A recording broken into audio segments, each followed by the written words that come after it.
Islamabad high court ने बानी PTI Imran Khan और शाह महमूद कुरैशी के खिलाफ साइफर केस का ट्रायल रोक दिया। इस्लामाबाद हाई कोर्ट के जस्टिस मियां गुल हसन औरंगजेब ने साइफर इन कैमरा ट्रायल के खिलाफ दरख्वास्त पर आज समाअत की। समाअत के आगाज पर जस्टिस मियां गुल हसन ने सवाल किया, आपका नुक्ता क्या है? इस पर वकील उस्मान गिल ने कहा कि नुक्ता ये है कि फर्द जुर्म से पहले कानूनी तरीक़ेकार मुकम्मल नहीं किया गया। जज ने जिस नोटिफिकेशन का हवाला दिया वो 1 दिसंबर का और साइफर ट्रायल रोजाना की बुनियादों पर चल रहा। अदालत ने सवाल किया, अब कितने गवाहान के बयानात मुकम्मल हो चुके? वकील ने कहा कि कुल 27 गवाहान में से 25 के बयानात और 3 की जरा मुकम्मल हुई। दौरान समाअत इमरान खान के वकील ने साइफर ट्रायल पर हुक्म इम्तना की इस्तदा की, जिसे अदालत ने मुस्तरद करते हुए कहा कि पहले नोटिस होंगे।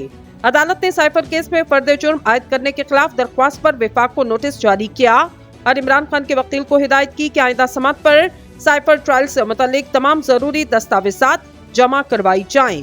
दौरान समाअत अदालत ने इन कैमरा ट्रायल पर सवालात उठाए और कहा, ओपन ट्रायल का मतलब ओपन होता, इसमें मीडिया और पब्लिक को आने की इजाजत भी होती। अदालत ने कहा कि जो इन कैमरा ट्रायल है इससे मुतालिक अदालत वाज़ेह अहकामात दे चुकी कि जेल ट्रायल का मतलब इन कैमरा नहीं होता, बल्कि वो ओपन ट्रायल भी हो सकता। सिर्फ फैमिली और चंद लोगों के साथ इसे ओपन ट्रायल नहीं कहा जा सकता। अदालत ने साइफर ट्रायल पर हुक्म इम्तना जारी करते हुए इसे 11 जनवरी तक रोक दिया।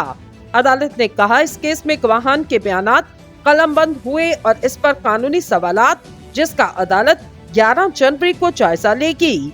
वाज़ेह रहे, इमरान खान और शाह महमूद कुरैशी के खिलाफ साइफर केस का in camera trial Adiala jail में जारी है।